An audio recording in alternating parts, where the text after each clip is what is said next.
Welcome guys, welcome back to another video. I'm Jish and today, again, it's going to be another day of doing loads of little jobs to this bike. But today we've got something a little bit different happening. We've got a new ramp. This one here, this was always a donor ramp. It was never mine. It was never something that was going to be staying in here. So yeah, we need to get that out and we're going to be bringing the new one in. Now the new one is actually slightly slimmer, so it will actually work better in this space. I don't really fancy taking the XJ outside, but we might just have to. So yeah, let's get straight into the video.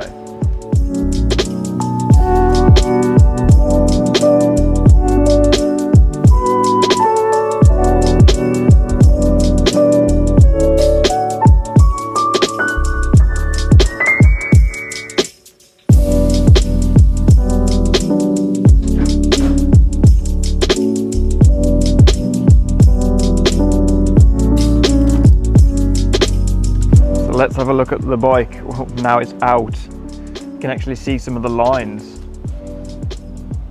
Ooh.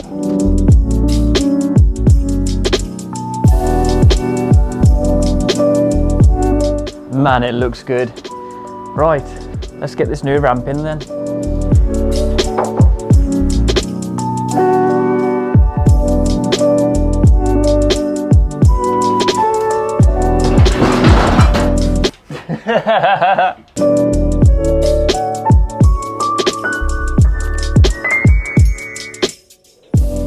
Well, I am glad that is done. It means the bike is in the other way around, but it means we can mix up the shots a little bit and get a bit of a dynamicness into the videos really. So I'm really happy with that. I love the front end of this bike. It looks so cool. But anyway, that's not what you're here for. You're here for the continuation on this build. Now the acrylic tail light, we started off in the last video getting it all glued up and the glue has dried and it looks fantastic.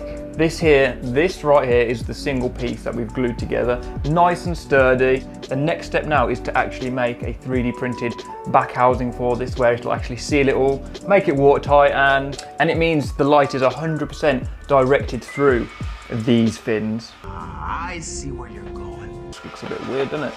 But anyway, very simple way of making the light, but at the same time it's really unique. There's only a few people out there doing it, hence why I wanted to have a go, hence why I wanted to figure out how it was done and how they do it, because it just looks so cool. But yeah, let's get over the computer, let's get some 3D modeling done and see what we can make for this. Right, so I've got the light unit off and I'm just looking at how to attach this and make a little 3D printed mount to not only hold this in place, but to guide the light through here and nowhere else, just to kind of like encapsulate it. Now, I did actually do a little 3D print right here, just to kind of work on this curve, because this shape here is not a very easy shape to work with. It's really difficult. It's close, but it's not exactly perfect. Yeah, so it still needs a lot of work and there's definitely room for improvement because this was my second attempt, but we'll get there. We'll make something work and we'll get this light set up bang on.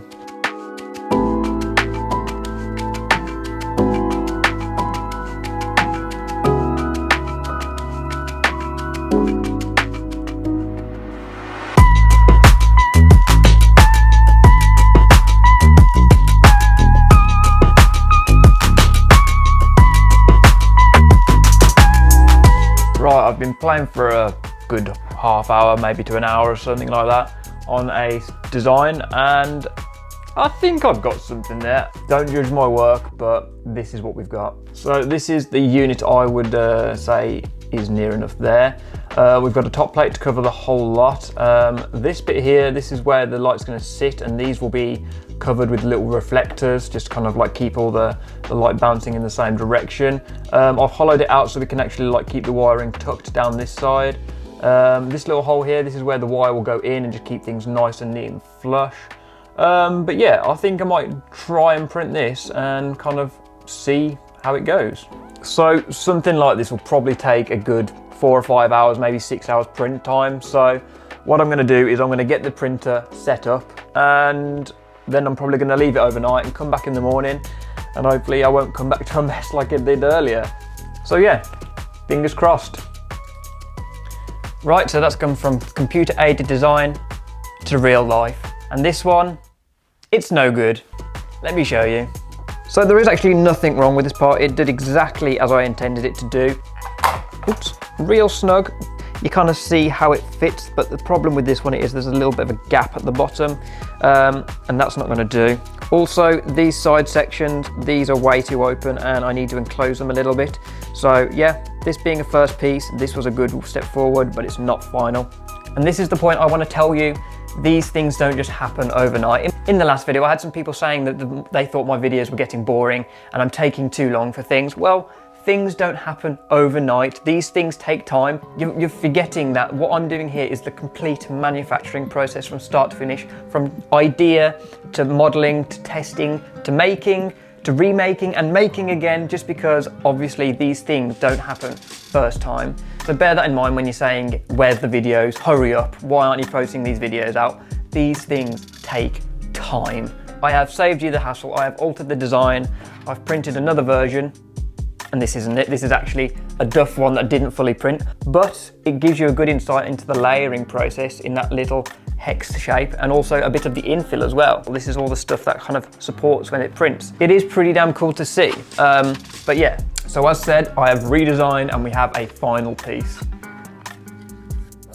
It may not look a lot different, but that's the whole point. It kind of refines as you go along with the process of making and creating. But having that printer, it's just a wonderful tool when you are building these bikes and you need these really unique, custom, bespoke parts. Now, let me talk to you about this piece.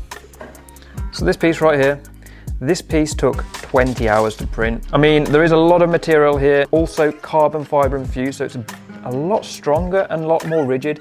But anyway, we're going off point. This actual part here, I want to explain to you how this works.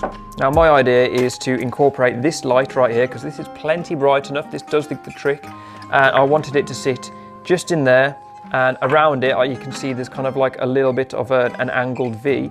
The idea of that is I'm going to put some little mirrored plates there, just to kind of reflect the light beam outward, because obviously black absorbs the light, so obviously I wanted to try and minimize that as much as possible.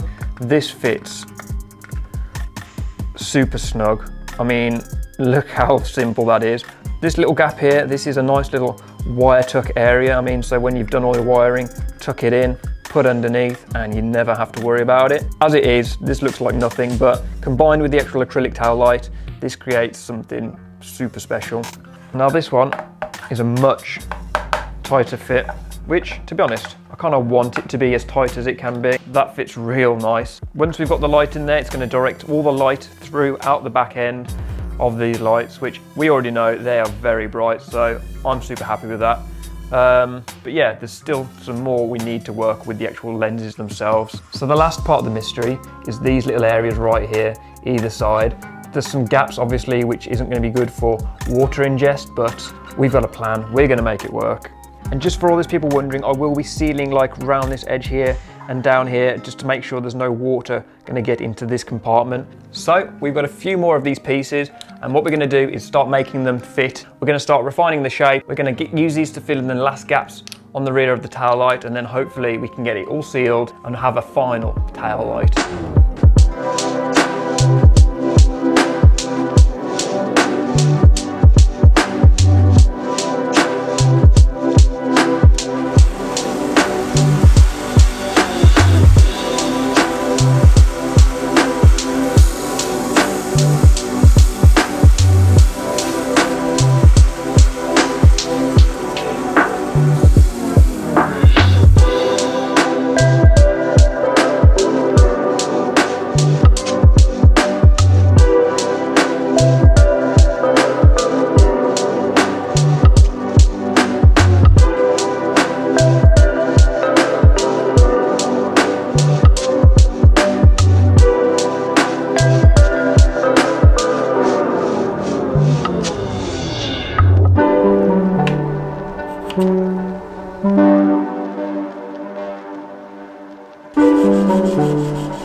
So whilst the glue dries on that, we will start working on the actual 3D printed part now.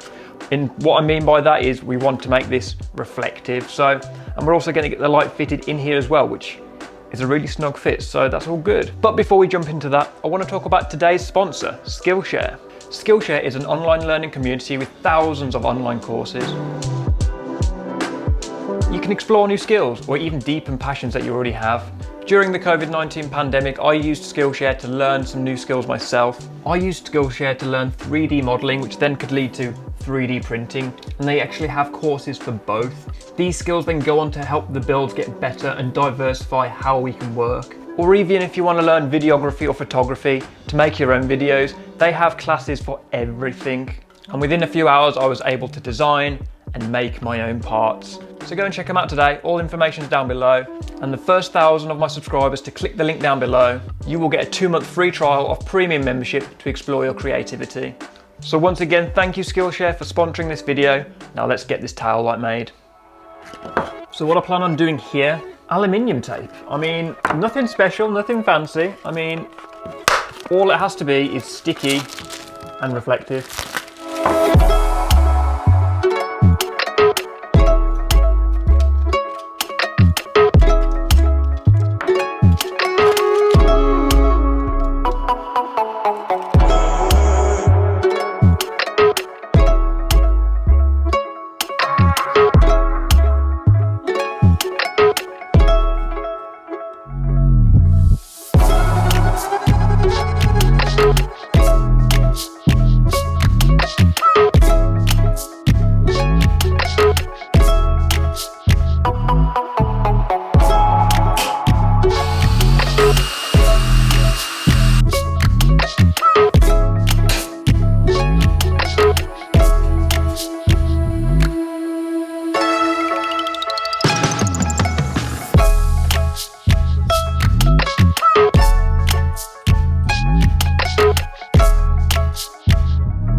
That is the electrics 100% completed. Woo! And not only that, we have the tail light in and it looks fantastic. The indicators, I am so chuffed again with them. Those Kellerman Attos look beautiful. Honestly, I'm having one of those days where I feel like all the hard work is paying off. I'm just so happy to get to this point, and just let me know what you think down below. There's still plenty to do. I still need to weather seal it. All in all, I'm super happy with the progress of this bike. So yeah, thank you very much for watching. Subscribe if you're new, and I shall see you in the next video. Peace.